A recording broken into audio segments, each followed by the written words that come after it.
제임스 건이 마블을 떠나서 DC로 가게 된다는 얘기를 들었을 때 당시의 마블 팬들은 아마 서운함도 느끼고 또 분노도 느꼈을 거라고 생각합니다. 가오갤이나 계속 만들어주지 왜 저렇게 DC로 가게 되느냐. 어쨌든 제임스 건은 DC에서 아주 중요한 중책을 맡고 가게 됐고 이번에 작품이 나왔습니다. 슈퍼맨 2025가 나왔죠. 저는 그 슈퍼히어로 무비에서 슈퍼맨이 모든 슈퍼히어로들의 어떤 원조고 한 85년? 이 정도의 과거에서 1930년대에 처음 나온 코믹스의 주인공이고 그런 것들을 생각을 해보면 슈퍼맨의 위상에 대해서 저도 부정할 마음은 없습니다. 당연히 슈퍼맨은 대단한 히어로죠. 하지만 이 슈퍼맨이 요즘 같은 시대에 이야기로 그리기에는 굉장히 어려운 캐릭터라는 것도 인정을 해야 됩니다. 이렇게 압도적으로 강한 캐릭터의 서사를 만들기란 쉽지 않아요. 왜냐면 위기가 생겨나기가 어렵기 때문에. 그래서 슈퍼맨 영화는 지나치게 크립토나이트에 의존하게 되죠. 왜냐면 슈퍼맨이 거의 약점이 없기 때문에. 또 두 번째 문제는 뭐냐면 슈퍼히어로 작품에서 가장 중요한 거는 바로 결핍, 약점이에요. 결핍이 있고 약점이 있어야 슈퍼히어로들이 잘 싸울 수 있고 매력적인 존재가 될 수 있어요. 완벽한 히어로는 재미가 하나도 없습니다. 예를 들면 슈퍼히어로가 갖고 있는 어떤 한계와 약점이 있어야 그걸 극복하기 위해서 아이디어가 생겨나게 되고요. 그 아이디어로 인해서 이 캐릭터가 완성되는 경우가 많아요. 대표적인 게 스파이더맨 같은 겁니다. 스파이더맨은 하늘을 날 수가 없죠. 거미잖아요. 근데 거미의 능력, 이렇게 실을 뿜어내서 날아가는 그거를 착안해서 건물 사이를 거미줄을 쏴서 웹스윙을 하면서 날아가는 스파이더맨의 아이덴티티가 완성이 됐어요. 그러니까 스파이더맨이 가지고 있는 능력치의 한계들은 그 후로도 굉장히 많습니다. 그리고 그 한계들 때문에 이제 점차 스파이더맨이 강화되고 그리고 스파이더맨의 아이덴티티가 나타나죠. 그런 것처럼 모든 캐릭터는 반드시 한계가 있어야 됩니다. 그리고 그 한계가 있을 때 재밌어요. 능력도 한계가 있어야 쓸 때의 재미가 생겨요. 어떤 조건이 충족돼야 된다든지 라고 한다면 그 능력을 잘 활용할 수 있는 조건을 만들어내는 과정에서 두뇌 싸움이 벌어지기 때문에 스토리를 전개하고 만들기가 되게 쉽습니다. 그리고 약점이 있다면 위기에 빠지기도 쉽고요. 근데 사실상 슈퍼맨은 크립토나이트 정도가 아니면 위기에 빠지기가 어려워요. 그리고 너무너무 강력하기 때문에 싸움이 성립이 되지 않는 경우가 많습니다. 그러니까 슈퍼맨이랑 만약에 싸움이 되는 상대다라고 한다면 상대도 너무 강력하기 때문에 스토리 전개가 어렵죠. 대표적인 게 이제 저스티스 리그라고 할 수 있을 것 같아요. 저는 잭 스나이더를 굉장히 존중합니다. 그 잭 스나이더는 멋진 장면을 잘 만들 수 있는 사람이에요. 하지만 저스티스 리그는 정말 못 만들었다고 생각해요. 그거는 스나이더 컷을 봐도 똑같이 못 만들었습니다. 많은 분들이 스나이더 컷을 보면 달라요 라고 말씀하시는 분들이 많은 것을 알고 그분들의 마음을 저도 이해하지만 그냥 저스티스 리그랑 크게 다르지 않습니다. 4시간으로 늘렸다고 해서 작품이 좋아지는 건 아니에요. 조금 더 나을 뿐이고 원체의 저스티스 리그의 문제는 전혀 해결할 수가 없었어요. 그래서 스테판 울프와 싸우는 장면에서도 슈퍼맨이 가지고 있는 위험을 보여줄 수밖에 없어요. 스토리가 그렇거든요. 그리고 캐릭터의 설정이 그렇고요. 그래서 다른 나머지 멤버들이 어쩔 수 없이 전투에서는 밀려날 수밖에 없는 그런 상황을 만들 수밖에 없고 연출할 수밖에 없습니다. 그게 슈퍼맨 서사가 가지고 있는 한계죠. 완벽한 인물, 너무나도 강력한 초인 슈퍼맨인 거죠. 그래서 제임스 건이 슈퍼맨을 만든다고 했을 때 저는 기대 반 걱정 반이었습니다. 처음에 기대했던 거는 어쨌든 이건 영화잖아요. 영화가 뭡니까? 영화는 잘 만드는 사람들이 잘 만들어요. 그래서 제임스 건이 만들면 무조건 전 잘 만들 거라는 확신이 있었어요. 그래서 기대가 됐던 거고요. 그러면서 걱정이 됐던 건 뭐냐면 아무리 제임스 건이라고 하더라도 이 슈퍼맨으로 더 이상 뽑아낼 수 있는 이야기가 있나? 슈퍼맨의 서사를 통해서 뭔가를 만들어내려면 슈퍼맨을 망가뜨리지 않으면 안 될 텐데 라는 생각을 했던 거예요. 그게 바로 저의 고민이었습니다. 그리고 제임스 건은 그 고민에 대해서 답을 했다. 저는 그렇게 생각을 합니다. 제임스 건의 새로운 슈퍼맨 DC가 과연 부활할 수 있을까요? 이제 이 앞으로 치명적인 스포일러가 포함되어 있고요. 여러분 시청에 주의하시기 바랍니다. 그리고 제 책 인생영화 20일 교보문고에서 절찬리 판매 중입니다. 네, 한번 관심 가져주세요. 감사합니다. 이 작품을 보면서 느낀 거는 슈퍼맨을 만드는 제임스 건의 방법을 이해했다라는 겁니다. 앞부분에 이제 자막으로 모든 게 다 정리가 되잖아요. 예를 들어 300년 전에 메타 휴먼들이 등장했다. 뭐 30년 전에 뭐가 어떻게 됐다. 슈퍼맨이 왔다. 이런 얘기들이 쭉 정리가 됩니다. 슈퍼맨이 뭐 크립톤 행성에서 왔고 크립톤 행성이 망했고 뭐 이런 스토리들은 이미 예전에 계속 반복했으니까 굳이 할 필요 없다는 거죠. 자막으로 정리하면 되고, 그래서 지금 슈퍼맨은 뭐 하고 있느냐, 바로 3분 전에 처음으로 패배를 맛봤다. 저는 이 장면에서 되게 좋았습니다. 슈퍼맨이 진 게 시작이구나. 슈퍼맨 무적전설을 깨기 위한 제임스 건의 저는 이거 특단의 조치였다라고 생각해요. 시작부터 슈퍼맨의 패배를 보여주는 거죠. 기대치를 확 꺾어버리는 거예요. 슈퍼맨 서사는 항상 기대를 하게 만들어요. 어렸을 때부터 성장하는 거 보여주면서 이제 슈퍼맨이 자신의 힘을 깨닫고 강해지고 정말 이건 신과 같은 힘이고, 근데 처음으로 적이 나타나. 그러면 관객들은 어떻게 생각하냐면 얘가 뭔가 자기 힘을 잘 못 써서 고생을 하더라도 어쨌든 슈퍼맨의 위험으로 적을 무찌르겠구나 이렇게 생각을 하는데, 제임스 건은 시작부터 이미 진 모습을 보여줬어요.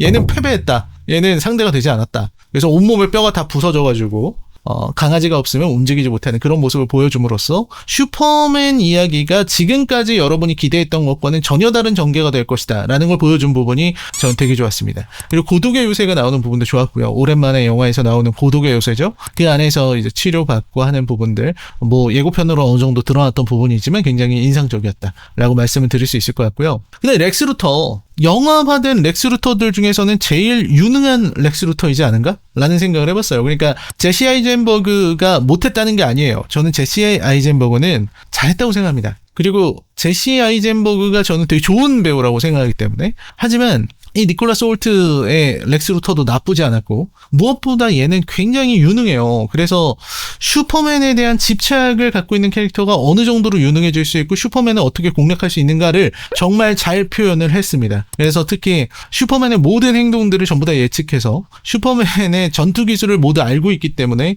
마치 전자오락하듯이 나중에는 그냥 스틱하고 버튼을 줘서 자기가 이제 커맨드 입력하면서 싸우는 게 낫지 않을까라는 생각이 들 정도였는데, 어쨌든 그렇게 조절하는 거잖아요. 자기가 뭐 A17, 뭐 B9 뭐 이러면은 이제 입력되어 있는 대로 이제 무브를 하는 거죠. 그렇기 때문에 이건 전자 오락 같았다. 그래서 숙련된, 이미 공략을 마친 슈퍼맨의 모든 패턴을 외우고 있는 제 귀인이라고 할까요? 뭐 이런 다크소울의 주인공 같은 이런 렉스 루터에게 슈퍼맨은 그냥 잡몹에 불과했다라는 걸 이제 보여주는 장면들이 되게 좋았습니다. 렉스 루터가 워낙 머리가 좋기 때문에 슈퍼맨은 그 초월적인 능력에 비해서 머리가 그렇게 좋지 못하죠. 그래서 전투 기술도 그렇게 좋은 것 같지 않고요. 원래 힘에 의존해서 싸우는 애들이 기술적으로는 부족하기 마련입니다. 그래서 렉스 루터를 이길 수가 없는 거죠. 렉스 루터는 슈퍼맨을 너무나도 집착하고 있기 때문에, 표정만 봐도 제가 지금 뭘 하려고 한다 이걸 다 알고 있기 때문에 완벽한 대처가 가능한 것이었고, 그래서 슈퍼맨을 이길 수 있는 거죠. 정정하겠습니다. 이길 수 있는 게 아니라 슈퍼맨을 가지고 놀 수 있는 거죠. 그래서 이런 부분에서 렉스 루터가 전 되게 좋았다고 생각해요. 그리고 렉스 루터의 캐릭터에 굉장히 잘 맞는 동기를 갖고 있어요. 슈퍼맨을 보면서 느끼게 됐던 좌절과 절망, 이런 것이 렉스 루터의 어떤 동기잖아요. 그래서 저 녀석을 무너뜨리고 싶다 라고 생각하는 전형적인 어떤 악인의, 그리고 렉스 루터다운 그런 생각들, 이런 부분들이 아주 훌륭했다. 그래서 사실 저도 비슷합니다. 저는 배트맨이나 렉스 루터랑 좀 생각을 같이 하는 게 있거든요. 과거에 망해버린 DC 확장 유니버스 시절에 그때의 배트맨 말이에요. 벤 애플렉이 연기한 배트맨. 그 배트맨이랑 저는 생각이 같아요. 슈퍼맨은 죽어야 됩니다. 슈퍼맨 같은 존재는 이 세상에 있어서는 안 돼요. 없어져야 됩니다. 왜 그러냐? 슈퍼맨 같은 압도적인 힘을 가지고 있는 인간이 존재한다는 것 자체가 저는 굉장히 재앙이라고 생각하거든요. 슈퍼맨이 자기가 원하든 원하지 않든 간에 그가 가지고 있는 말과 행동은 결국 사람들에게 정치적으로 해석될 수 있는 떡밥이나 마찬가지예요. 그가 어떤 말을 하든 그가 어떤 행동을 하든 그것은 굉장히 정치적으로 해석이 될 거예요. 그렇기 때문에 슈퍼맨은 자기가 원치 않는다. 난 그런 마음이 전혀 없다. 의도가 전혀 없다. 그래도 모든 사람들은 그에게 의도를 더 씌우고 자신의 프레임으로 바라보고 그를 이용해서 프레임 전쟁을 하려고 할 거예요. 그렇기 때문에 저는 슈퍼맨이 존재 자체로 굉장히 위험하다. 그리고 만에 하나라도 슈퍼맨이 조금 자신에 취해서 정치적 발언을 하기 시작한다거나 어떤 행동을 과하게 한다거나 혹은 실수를 한다거나 하면은 또 상대방에게 어떤 정치적인 구실을 허용하게 될 겁니다. 그래서 위험하죠. 그러다가 슈퍼맨이 어떤 개인적인 욕망을 품게 된다거나 그러지 않다고 하더라도 누군가에게 세뇌를 받는다거나 혹은 타락한다거나 이런 일들이 벌어지게 된다면 인류로서는 어떻게 대응할 수 있는 답이 없기 때문에 저는 슈퍼맨을 죽여야 된다라고 하는 벤 애플렉의 의견에 동의합니다. 뭐 배우의 의견은 아니겠지만요. 렉스 루터의 생각도 저는 뭐 비슷하다고 생각해요. 슈퍼맨은 위험하죠. 그리고 처음에 이제 렉스 루터가 슈퍼맨을 이렇게 해봅시다 라고 했을 때, 뭐 소환합시다 했을 때 너무 위험하다면서 포기하는 윗대가리들의 생각도 저는 동의해요. 슈퍼맨은 가만히 둬도 위험하지만 건드리기에는 더 위험한 존재이기 때문에 날아다니는 핵폭탄 같은 거잖아요. 살아 움직이는 핵폭탄, 어지간한 국가를 압도하는 전력. 정확히 말하면은 슈퍼맨이 맘만 먹으면 전 세계가 대응할 방법이 없지 않을까 할 정도의 막강한 전력이기 때문에 대단히 위험하죠. 그게 한 사람의 어떤 정신과 지성에 묶여 있다라고 한다면. 아무튼 슈퍼맨은 이제 자한프로가 공격을 받게 되니까 그 자한프로 시민들을 도와주러 간 거죠. 그리고 여기에서 로이스 레인이랑 인터뷰하는 장면이 이어지는데, 인터뷰하는 장면에서 로이스 레인이 정말 과도하게 슈퍼맨을 공격하고 몰아붙인 것은 사실이에요. 그러나 슈퍼맨을 몰아붙이는 로이스 레인의 주장에 저는 상당 부분 동의했습니다. 영화는 모든 상황을 단순하게 만들어서 자한프루가 굉장히 선량하고 죄 없는 사람들이고 그걸 공격하는 보라비아와 미국 행정부는 아주 나쁜 놈들 이렇게 표현이 되어 있지만, 사실 로이스 레인이 말하는 것처럼 그 안에는 어떤 이해관계가 있을지도 모른다는 거 하나, 그리고 슈퍼맨은 미국을 대변하는 것처럼 행동해서 안 된다는 거 하나, 이런 것들이 저는 굉장히 적절한 지적이라고 생각했어요. 이거는 약간 한국인으로서 느끼는 감정인데, 한국 사람들은 그런 슈퍼맨 같은 돌출된 행동을 보이는 사람에게 항상 갖는 생각이 있죠. 네가 뭔데 그런 행동을 네 맘대로 하고 네 멋대로 결정하고 뭐 잘 알아나 봤느냐, 이런 생각을 하게 되는 거죠. 만약에 이게 슈퍼맨의 세계처럼 단순한 세계가 아니었다면 어떤 국가와 국가 간의 이런 전쟁에 있어서 슈퍼맨처럼 단순하게 선악을 나누는 태도는 굉장히 위험할 수 있어요. 자기가 생각하는 게 선이라는 거잖아요. 근데 슈퍼맨이 만약에 실수를 하면 어떡하죠? 슈퍼맨이 만약 착각하면 어떡하죠? 혹은 자한프로의 대통령이나 시민들이 슈퍼맨을 속였으면 어떡하죠? 그런 문제가 있기 때문에 저는 슈퍼맨이 문제가 있다고 생각하는 건데, 그래서 이런 부분에서의 이야기를 한 것도 되게 좋았습니다. 그리고 무엇보다 좋았던 거는 다른 메타 휴먼들의 등장이죠. 캐릭터 하나하나가 주옥 같아요. 이분이 왜 가디언즈 오브 갤럭시로 성공했는가, 그걸 보여주는 장면이 저는 그린 랜턴의 충격적인 등장입니다. 그 미쳐버린 헤어스타일. 정말 보는 내내 저 친구는 정말 너무 비호감인데? 저런 비호감을 영화상으로 구현할 수 있다니 라는 생각을 하게 만드는 그런 비호감적인 행동들. 그리고 그린랜턴이 원래 그런 자신의 사명에 대해서 얘기하고 하지만 사명에 대해서 얘기하면서 거의 뭐 하는 행동은 사실 그렇게 큰 도움이 되지 않는 그런 이죽거리는 그의 모습, 이런 부분들이 그린랜턴을 잘 표현했다는 생각이 듭니다. 그래요, 그린랜턴은 이 정도면 돼요. 제가 영화 그린랜턴이 생각나서 얘기하는 건 아닌데 그냥 이 정도로 하면 얼마나 좋아요. 별거 아닌데 되게 잘난 척하고 허세나 부리는 그런 캐릭터로 표현한 게 전 제임스 건에게 박수를 쳐주고 싶었습니다. 그리고 다른 친구들 뭐 호크걸이라든지 뭐 이런 친구들도 되게 괜찮았고, 그리고 활약도 좋았고, 이런 부분들이 있었다라는 말씀을 드리고 싶고, 그리고 미스터 테리픽이 활약하는 것도 좋았고요. 그의 동기도 나쁘지 않았습니다. 근데 다만 이게 슈퍼히어로 영화를 보는데 워낙 익숙하고 그런 사람들이 볼 때는 이게 정말 좋은 작품이지만, 슈퍼히어로물에 익숙하지 않은 사람들이 볼 때는 저 뭐야, 그린랜턴이 뭔데, 미스터 테리픽 저건 뭔데, 막 이런 생각을 할 수 있게 돼서 그 부분에서 설명이 없는 건 아쉽다. 하지만 뭐 팀원 무비에서는 좀 어쩔 수 없는 부분이기도 하다라는 생각을 했습니다. 오히려 이렇게 자연스럽게 웃기는 애들처럼 저스티스 갱으로 등장한 게 전 좋았어요. 저스티스 리그보다는 저스티스 갱이 훨씬 더 매력있지 않습니까? 훨씬 재밌고 가볍고 보기 좋아서 전 이때부터 영화에 빠져들었던 것 같아요. 렉스 루터가 벌이는 일들, 슈퍼맨이 갇혀서 겪게 되는 상황들, 이 모든 것들이 마치 코믹스, 만화를 보는 것처럼 가벼우면서 또 이제 슈퍼맨의 위기를 적극적으로 보여주는 장면들이 있어서 전 되게 좋았다는 생각이 들었습니다. 특히 이제 슈퍼맨의 부모님이 했던 그 말들, 이 지구를 지배하고 최대한 너의 많은 자손들을 낳도록 해라, 그래서 사람들이 슈퍼맨 하렘으로 검색하게 만드는 이런 부분들, 그리고 원숭이들을 고용해서 렉스 루터가 악플 부대로 사용하고 있는 이런 장면들이 현 시대에 대한 풍자가 가미되어 있으면서 잘 만든 작품이라고 생각해요. 슈퍼맨도 어쩔 수 없죠. 요즘 시대의 슈퍼맨은 SNS에 굉장히 노출되어 있기 때문에, 예전 시대의 슈퍼맨들은 SNS가 없어서 어딜 가도 환영받았거든요. 어딜 가도 슈퍼맨 막 박수치고 이런 사람들만 보다가, 요즘 슈퍼맨은 SNS에 올라오는 자신에 대한 악플을 봐야 돼요. 그런 상황이기 때문에 정신적으로 더 힘들다. 과거 9세대의 슈퍼맨들보다 지금 슈퍼맨이 훨씬 더 힘든 상황에 처해 있다. 요거는 100% 맞는 것 같습니다. 전투 장면이 좀 약하죠. 이 작품 전투 장면 생각해보면 전투 장면이 좀 약하긴 합니다. 그리고